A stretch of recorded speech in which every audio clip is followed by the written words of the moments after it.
So for this week, while the Red Wings were pretty disappointing in their last stretch of home games this week, outside of Patrick Kane hitting a career milestone, but outside of that, it was a pretty disappointing week for the Wings' last stretch of home games before the Olympic break. But outside of that, though, the Pistons had a pretty solid week, including a solid road trip out west for a bit of a northern road trip, and even capping it off with their the most dominant win in franchise history. So, let's see how Detroit sports fared this week. Now starting off with the Red Wings, and yes, this is a new Wings jersey you got. It's that old retro jersey they had in 2023. That is a Larkin jersey. But yeah, to the Wings this week, well, it was a very disappointing week for the Wings' last 3 home games before the Olympic break. As the week started off with a heartbreaking loss against the LA Kings, a game where it was a pretty weird, boring game where not much happened. The only real highlight for the Wings that came out of this game was Patrick Kane getting his 1,374th point on an assist for the Brinkcats' lone goal of the game. And the Wings just couldn't get it done. Even despite a solid defensive effort, a boring game. It was a boring defensive game. The Wings just made a couple mistakes and it cost them. They then going on to Washington. And of course, the big highlight from Washington, of course, was Patrick Kane getting an assist on Ben Sherratt's goal.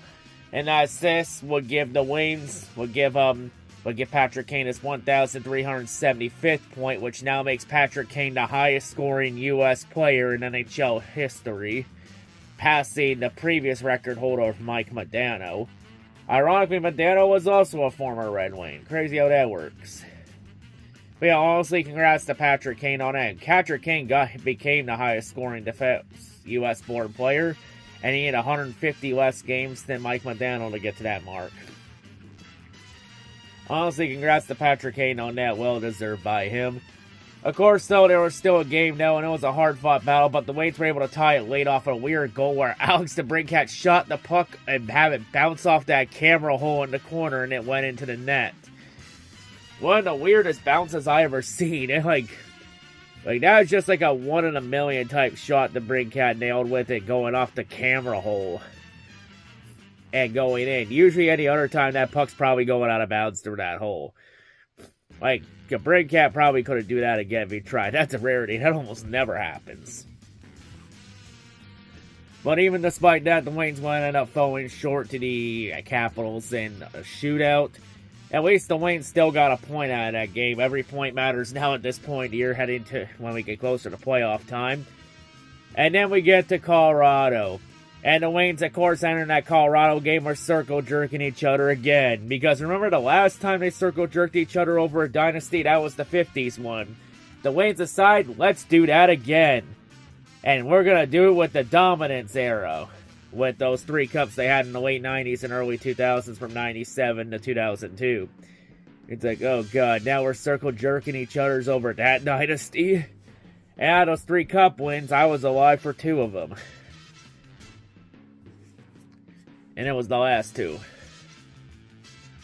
But yeah, sadly though, circle-jerking each other over a dynasty doesn't help you win hockey games. And that was evident against Colorado.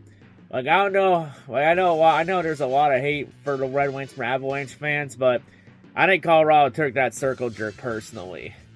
Considering a lot of those cup wins came at Colorado's expense. As, yeah, the Avalanche just had their way, and the Wings just couldn't do anything right against the Avalanche, since the Wings got shut out 5-0.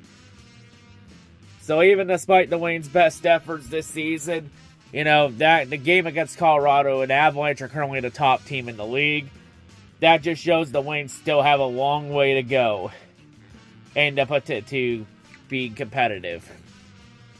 And based on Steve Yzerman's facial expressions up in the box, he's got something planned coming up. Because the trade deadline isn't until the start of March. So as soon as they get back from the Olympic break. And of course, the Wings, Yzerman's rumored that Yzerman isn't interested in rentals. He wants players with at least a couple years left on his contract. The rumored players I've heard the Wings be interested that fit what Yzerman's looking for. The list of rumored players include the likes of Nazem Kadri, Vincent Trocheck, Dougie Hamilton, and Justin Falk. There have been some reports about possibly Artemi Panarin from the Rangers, but Eisman said I've heard also reported rumors that Eisman's not interested in Panarin unless there's an extension involved since Panarin's contract expires. And remember, Eisman doesn't want rentals. Even some fans throwing the Connor McDavid pipeline in, which I don't think that's real. I think that's just a pipe dream. Like, there's, like, that, like, yeah, Wayne's getting Connor McDavid, yeah, maybe when pigs fly. But, yeah, it'll be interesting to see what Eisman does at the deadline. But Wayne's definitely need to make a move or two, that's for sure. Detroit basketball! Now on to the Pistons, and the Pistons had another solid week at the top of the NBA Eastern Conference. They started the week off with a pretty hard-fought win against Denver. Even though Denver wasn't playing Nikola Jokic because of his injury, the Nuggets are still a solid team without Jokic. But, you gotta wonder, this game definitely would have played out a lot differently, but at the end of the day, hey, the Pistons have no control what happens with Jokic, you just play whoever's on your schedule at that time. And, next man up. The Pistons were able to take care of business, got it done against the Nuggets. As that was the start of their little road trip out in the Midwest and somewhat Northwest. As then they end up heading to Phoenix to face the Suns. And yeah, that Phoenix game, it was a pretty bad game. That was like the only real negative from the Pistons this week. As yeah, the Pistons just got simply outplayed by the Suns. It happens. You're going to have good nights and you're going to have bad nights. Hey, the Pistons, they were just due for a bad night at some point. But then the Pistons were able to bounce right back like they've had all year. And they were able to get another solid win in on the road in Golden State against the Warriors. But Cade Cunningham dropping 29 points. And Jalen Duren getting 21 points. And of course, Jalen Duren has now been added to the NBA All-Star roster. So now Jalen Duren is officially an NBA All-Star. And honestly, I don't think many fans care. Honestly, like I said, NBA would be better off getting rid of the All-Star game and doing something similar to that NHL Four Nations face-off thing they did last year. Like, honestly, even the NHL knew the All-Star game was pretty meaningless and actually had common sense to get rid of it. Like, NBA, MLB, and NFL should honestly follow suit with the NHL. Time will tell on that one, though. But of course, the Pistons week will end up concluding with a home game against Brooklyn. And well, Brooklyn, it was another case of the return of belt to ass. As this game was never in doubt as the Pistons just completely dominated Brooklyn, shut the Nets down defensively. And the Pistons just had their way with the Nets, dropping 130 points on the Nets and beating the Nets by 53 points. Holy shit. Man, there's belt to ass, and then there's whatever the Pistons did with Brooklyn. Like, that was definitely a belt to ass. That was definitely a paddling. I think both cheeks from Brooklyn are definitely blood red after that game. And of course, the 53-point margin, that's the largest margin for a Pistons win in franchise history. And for anyone wondering, no, that is not the worst loss in Brooklyn Nets franchise history. I believe Brooklyn lost the game to the Knicks by 54 points back in January, a couple weeks ago, so no. So no, they did it. That's not the worst loss in Brooklyn Nets franchise history. Close, but no cigar. Also, one thing that didn't help the Nets in this game was not having Michael Porter Jr., who was benched for personal reasons. Which probably means that Porter Jr. is probably getting traded within this week. Because, oh yeah, the NBA trade deadline is Thursday.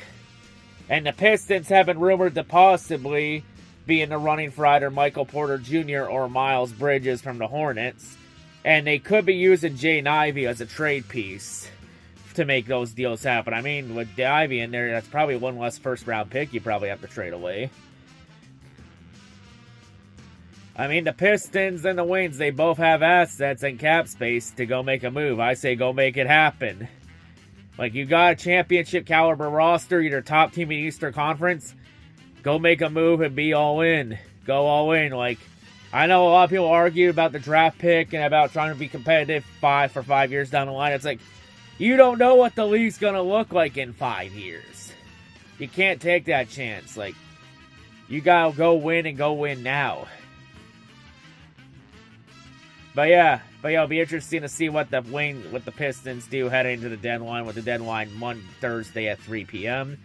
As I think the Pistons will definitely make a move. Like, they're either going to get Porter Jr. or Miles Bridges. They're going to get somebody. But I know for a fact they won't get Giannis. As right now, the rumored frontrunner to possibly get Giannis and Antetokounmpo in a trade is the Toronto Raptors. Wait a second. Didn't the Ace Taker literally predict Giannis will be a Toronto Raptor back in like 2019? I know it may have taken like 6-7 years, but Ace Taker's prophecy might finally get fulfilled in the 6. Interesting how those kind of predictions can work out after a long amount of time. But yeah, of course, the Pistons got a handful of games left until the NBA All-Star break. And of course, for the next couple weeks, the Pistons will have their own solo recaps, as the Red Wings only have 2 games left until the Olympic break, and they will have a midweek recap. And the Pistons will have their own recap for the next 2 weeks.